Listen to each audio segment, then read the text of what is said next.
दाखवण्यासारखे किंवा ठोस दाखवण्यासारखं काहीच नसतं, तेव्हा फोडा आणि राज्य करा या ब्रिटिशांचा मंत्र इथे वापरला जातो, अशी शंका यावी अशीच पावलं सरकारकडून उचलली जात आहेत. बरं, हिंदी भाषेची सक्ती महाराष्ट्रातच का? ही अशीच हिंदीची सक्ती दक्षिणेच्या राज्यात कराल का?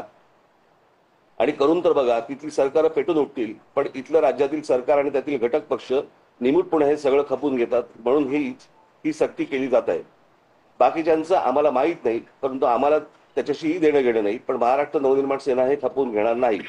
पुन्हा आजच सांगतोय, महाराष्ट्रात जर पहिलीपासून हिंदी भाषा शिकण्याची सक्ती इथे कराल तर ते खपवून घेतलं जाणार नाही. शालेय अभ्यासक्रमाचं हिंदीची पुस्तकं दुकानामध्ये विकू दिली जाणार नाही आणि शाळांना देखील ती पुस्तकं विद्यार्थ्यांना वाटू दिली जाणार नाहीत, याची नोंद शाळा प्रशासनाने घ्यावी. प्रत्येक राज्यात फक्त त्यांच्या भाषेचाच मान राखला गेला पाहिजे. उद्या सर्व राज्यांमध्ये मराठी भाषा पहिलीपासून शिकवाल का? नाही ना. मग ही जबाबदारी मग ही जबरदस्ती इथेच का?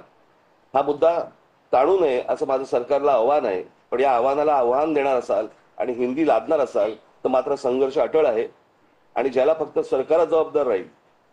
त्यामुळे सरकारने लोकभावनेचा आदर करत हा निर्णय मागे तात्काळ घेण्याचे आदेश द्यावे. माझ्या महाराष्ट्रातील तमाम मराठी मातांना, भगिनींना आणि बांधवांना, तसेच माझ्या मराठी वर्तमानपत्रात आणि मराठी टेलिव्हिजन चॅनल्सवर काम करणाऱ्या सर्व बांधवांना आणि भगिनींना देखील विनंती करतो की यात कोणताही वादविवाद न करता याचा निषेध आणि विरोध करावा. आणि हो, महाराष्ट्रातील इतर राजकीय पक्षांना जर थोडं जरी मराठी भाषेबद्दल प्रेम असेल तर ते देखील त्याला विरोध करतील. आज भाषा सक्ती करत आहेत, उद्या इतर सक्तीचे फतवे काढले जातील.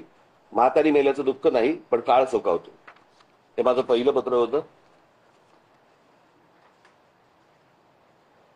दुसरं पत्र मी दादा भुसेंना दिलं होतं, कारण ज्यावेळेला स्थगिती दिली गेली त्यावेळेला मी दुसरं पत्र हे शिक्षण मंत्र्यांना दिलं होतं की गेले जवळपास 2 महिने महाराष्ट्रात पहिली इयत्तेपासून हिंदी भाषा शिकवणे यावर सरकारकडून प्रचंड गोंधळ घालणं सुरू आहे.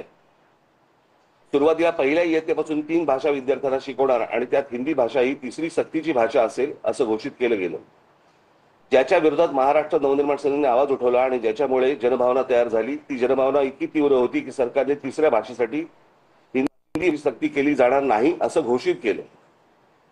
मुळात हिंदी ही काही राष्ट्रभाषा नाही, देशातील इतर प्रांतातील भाषांसारखीच एक भाषा.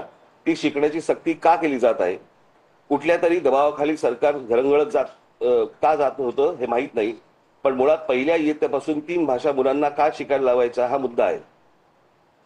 मग याबाबत आपण घोषणा केली की महाराष्ट्र राज्य शिक्षण मंडळाचा अभ्यासक्रम असलेल्या शाळांमध्ये इयत्ता पहिलीपासून 2च भाषा शिकवल्या जातील, पण या घोषणेचा लेखी अध्यादेश अजून का आला नाही?